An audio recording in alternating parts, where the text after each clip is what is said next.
from my perspective of how Cambridge ended, I think it was a messy end. A lot of it was kind of like the end of, I would say, some of the charismatic stuff that was floating around, and some mistakes were made about properties and buying properties and selling properties.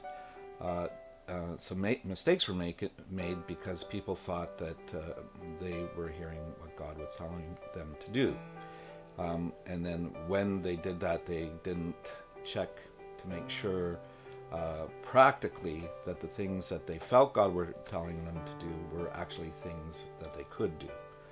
And so basically YWAM Cambridge ended up owning 2 properties, couldn't sell one, and was stuck with the other and couldn't afford both properties, and so they started losing them to the bank, and so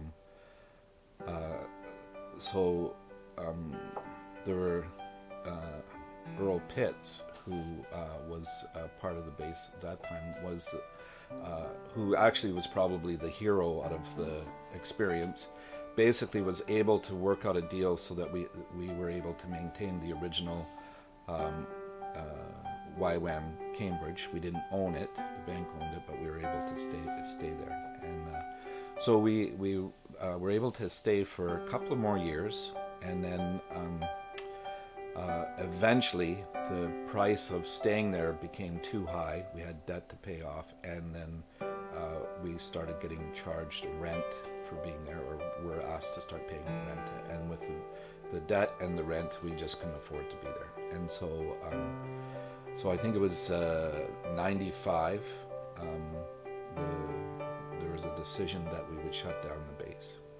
In the process, before this was happening, at the time this was happening, I worked with a group of people on the base, and working mainly with youth and youth conferences and camps and that kind of thing. And we had decided to move off the base so that we were closer to where the youth were.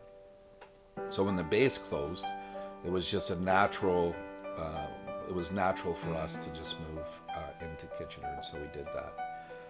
So we ran YWAM Kitchener from, I think, 95, and it never really ended, but the name kind of just disappeared eventually, and became Global Youth Network.